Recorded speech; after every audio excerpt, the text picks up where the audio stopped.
اسلحے کی بات آپ نے کی تھی ہارون صاحب، پاکستان کی دفاعی صورتحال کیا ہے اس وقت؟ حالیہ صورتحال کیا ہے پاکستان کی؟ نہیں، پاکستان دیکھیں نا، دفاعی سازش ایک کچھ چیزیں تو ہم خود بنا رہے ہیں نا، جو 65 میں ہماری امداد بند کر دی امریکہ نے، 88 تک بند رہی.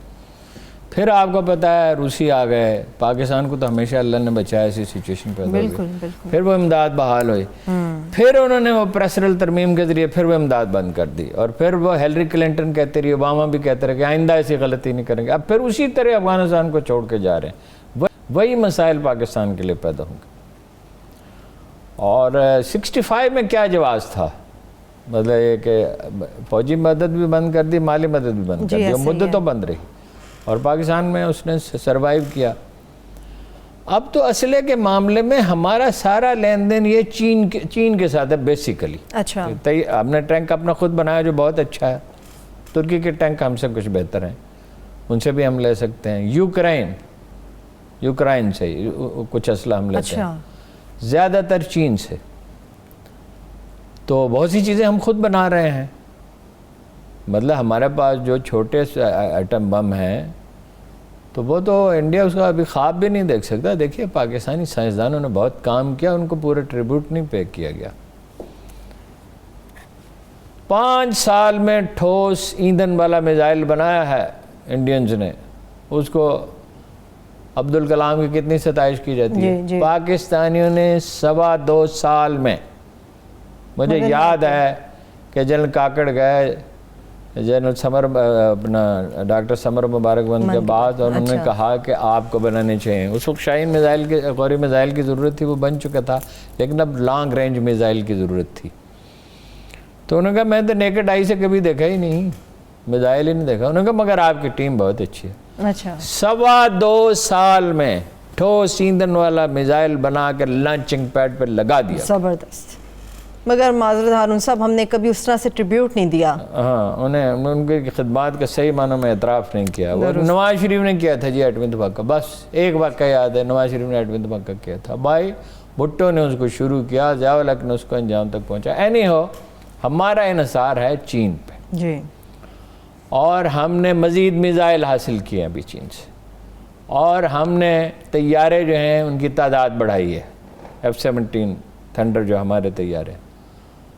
تو میرا خیال ہے کسی بڑی جنگ کا خطرہ تو نہیں ہے. لیکن اس آپ نے یہ نوٹ کیا ہوگا کہ جیسے ہی کوئی سچویشن تھوڑی سی پاکستان میں عدم استحکام کی ہوتی تھی، نواز شریف صاحب کچھ ہنگامہ اٹھاتے تھے یہاں یا وہاں جا کر، تو کنٹرول لائن پہ بھاری توپوں کی گولہ باری شروع ہو جاتی تھی. بالکل صحیح بات ہے، بالکل یاد ہے. اور اب بھی کچھ تیور ان کے بدلے ہوئے ہیں، لیکن یہ کہ آسان نہیں ہے. ٹھیک ہے.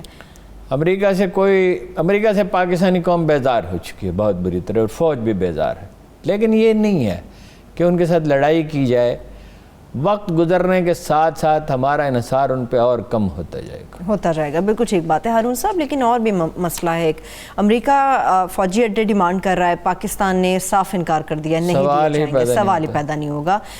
امریکہ کے ساتھ رویہ بھی سرد مہری کا عمران خان صاحب نے رکھا ہے. آگے FATF کا اجلاس ہونے والا ہے. ایک ان کی بڑی مضبوط لابی ہے امریکہ کی. پاکستان گرے لسٹ سے نکلنا چاہتا ہے. نہیں دیکھیے نا، وہ دباؤ تو رہے گا. جب آپ ان کی بات ہی نہیں مانتے، وہ ایلس ویلز آتی تھی نا، بتاتی تھی کہ بھئی آپ کو سی پیک سے ہم کیسے دستبردار ہو سکتے ہیں؟ کیسے دستبردار ہو سکتے ہیں؟ اس پہ اتنی انویسٹمنٹ ہو چکی ہے، اتنا ہم آگے جا چکے ہیں. وہ آپ انڈیا کی تصویراتی حلیف ہیں، اسٹریٹجک پارٹنر ہیں. چین ہمارا اسٹریٹجک پارٹنر ہے. کیسے مشکل وقت میں ہم اس سے کیسے الگ ہو سکتے؟ کسی بالکل ہی بچگانا بات ہے. چائنا اس وقت ہمارے کام آیا جب ہمیں اشد ضرورت تھی، اس وقت ہمیشہ ہمارے کام آیا. تو یہ ہے کہ جنگ تو نہیں ہوگی، بڑی جنگ تو نہیں ہوگی، لیکن کوشش اچھا گرے لسٹ کا یہ ہے کہ میرا اپنا ذاتی اندازہ یہ ہے کہ گرے لسٹ میں رہے گا. بلیک لسٹ میں بھیج ہی نہیں سکتے. اتنی تیزی سے ہم نے اقدامات کیے ہیں. کوشش کریں گے وہ، میرا خیال ہے کہ کوشش بھی اگر کی تو نیم دلی سے کریں گے. اس پہ کوئی سپورٹ انہیں نہیں ملے گی، اس لیے کہ وہ ساری دنیا اس کی ممبر ہے نا جی. وہ کوئی یہ چین بھی تو اس کا ممبر ہے نا، ترکی بھی تو اس کا ممبر ہے نا، اور بھی تو ملک اس کا ممبر ہے. اور کیا کس جواز پہ بلائے گا؟ اتنے اقدامات کیے ہیں، 40 میں سے کوئی 33 چیزوں پہ تو اطمینان کا اظہار کیا, اقوام متحدہ کے سیکرٹری جنرل نے بھی اطمینان کا اظہار کیا, ساری دنیا نے کیا, انٹرنیشنل میڈیا نے کیا, تو وہ کیسے کر سکتے ہیں؟ لیکن وہ نفسیاتی دباؤ ہم پہ برقرار ہے. ٹھیک ہے, مگر یہ قصہ سارا افغانستان سے متعلق ہے ارون صاحب, وہیں سے یہ امریکہ کے ساتھ معاملہ ہمارا شروع ہوا. ابھی افغانستان کی تازہ صورتحال کیا ہے طالبان کے حوالے سے, کیونکہ طالبان تو ابھی غصے میں نظر آ رہے ہیں, گزشتہ روز جو ترکی کے حوالے سے ان کی خبریں سامنے آئی ہیں. یہ وہ سمجھتے ہیں کہ یہ میرا خیال ہے کہ اتنی شدت پسندی ان کے اندر ہونی نہیں چاہیے, اس لیے کہ اندازہ یہ تھا کہ کچھ یہ صورتحال زیادہ زمینی حقائق کو سمجھنے لگے ہیں, لیکن اب ایسا لگتا ہے کہ بہت جذبات کا اتنا ہی غلبہ ہے. بھائی امریکہ وہاں سے مکمل طور پہ تو نہیں نکل رہا, بظاہر نکل رہا ہے, اس کے مرسنریز تو وہیں رہیں گے, اس کے جو کنٹریکٹرز ہیں وہیں رہیں گے, اور وہ خلیجی ممالک سے ان کے طیارے اڑ کر ڈرون اڑ کے حملہ کر رہے ہیں, تو دباؤ تو رہے گا ان پہ. تو یہ روسیوں کو بھی مسئلہ ہے اس سے, ان سے چینیوں کو بھی مسئلہ ہے, تو اعتدال کا راستہ اختیار کرنا چاہیے. بہرحال پاکستان کو کسی صورت میں ان کے خلاف استعمال نہیں ہونا چاہیے, کسی صورت میں بھی. اچھا, اب ادھر اپوزیشن جو ہے وہ تحریک چلانے کی پوری تیاری کر رہی ہے. آپ نے دیکھا ابھی بلاول بھٹو کیا کہہ رہے تھے, جی کہ ساری پارٹیاں ایک پیج پہ, یہ اچانک ایک پیج پہ کہاں سے آ گئی ہیں؟ ان کو تو نکال دیا تھا, این پی کو بھی نکال دیا تھا, ایک پیج پہ کیسے آ گئی؟ دیکھیے نواز شریف کی پوری کوشش یہ ہے, وہ برطانیہ سے جو اطلاعات موصول ہو رہی ہے, ایک دفعہ عمران خان تو جائے نا, اس کے بعد میرا راستہ ہموار ہو. پھر مطلب یہ خواب وہ دیکھتے ہیں کہ پھر جناب 2/3 میجورٹی ہوگی اور پھر آئین میں ترمیم ہوگی, پھر میں وزیر اعظم بن. ایک میں بات آپ کو بتاؤں, اب ادھر شہباز شریف صاحب نے اپنے پتے الگ لگائے ہوئے ہیں کہ اگر ہو سکے تو میں بن جاؤں, اور بھائی سے کہوں کہ بھئی میرے بننے میں آپ کے بننے میں کیا فرق ہے؟ میلہ لگا ہوا ہے, میلہ.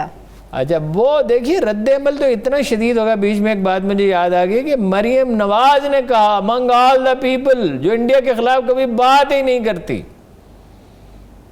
امریکہ کے خلاف کبھی بات ہی نہیں کرتی, اس نے کہا امریکہ سے کیا ساز بات ہوئی ہے؟ ابھی وہ تو ملا ہی نہیں, اس میں بات ہی نہیں کی, ساز بات کیا ہوئی ہے؟ ٹھیک ہے, اس سے آپ اندازہ لگائیں رد عمل کتنا شدید.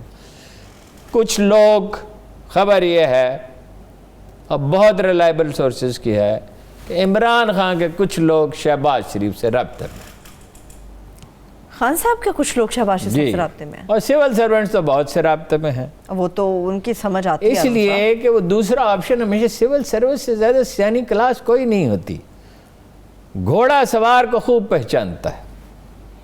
اس لیے وہ تو ادھر رابطہ رکھے ہوئے ہیں کہ شاید ممکن ہے یہی لوگ آ جائیں. اچھا, اس لیے کہ بہرحال اندیشہ تو رہتا ہی ہے. جس طرح کی حکومت خان صاحب نے اب تک چلائی, ابھی کچھ بہتری کے آثار ہیں. بہرحال انڈیا یہ سمجھتا تھا, یہ بھی یہی سمجھتا, پوزیشن بھی ہماری یہی سمجھتی تھی. خان صاحب نے بھی کوئی کارنامہ تو انجام نہیں دیا, قدرت نے زیادہ مدد کی ہے. ان کے حامی اس بات پہ, اس فکرے پہ بہت چیختے چلاتے ہیں. تو کچھ گندم زیادہ ہو گئی, کچھ ٹیکسٹائل کی صورتحال بہتر ہو گئی اتفاق سے, کچھ ایک کنسٹرکشن والا فیصلہ ٹھیک کیا. انڈیا یہ سمجھتا تھا, اپوزیشن بھی یہ سمجھتی کرونا انہیں لے دے جائے گا. انڈیا میں تو یہ بات یقین سے کہی جا رہی تھی کہ کرونا کے بعد پاکستان بچے گا نہیں. ہوا کیا خدا کے ہوا اس کے بالکل برعکس. ساری ہماری بے احتیاطیوں کے باوجود مطلب ابھی پھر ایک دو دن سے پھر سچویشن جو ہے تھوڑی سی زیادہ بگڑی ہے, لیکن بہرحال اس لحاظ سے حالات سازگار ہیں. دیکھیے نا کیا کیا مزے کیے ہیں. مشہور جو مولوی صاحب ہیں, نام لینے کی ضرورت نہیں ہے, ان کے بھائی جاتے تھے, مجھے یاد ہے FBR میں ہمارے دوست بتاتے تھے کہ وہ کہتے ہیں کہ ایک آدمی یہاں لگا دیں, ایک آدمی یہاں لگا دیں. بلاول سے بھی ایک دفعہ ناراضگی ہو گئی تھی نا, ایک یا دو ڈپٹی کمشنروں کے لگانے پہ. سب لوگ تو مزے کر رہے تھے, اب بھی کر رہے ہیں, بہت سے لوگ مزے کر رہے ہیں. خان صاحب کو اندازہ نہیں کہ پنجاب کی سول سروس میں کیا ہو رہا ہے.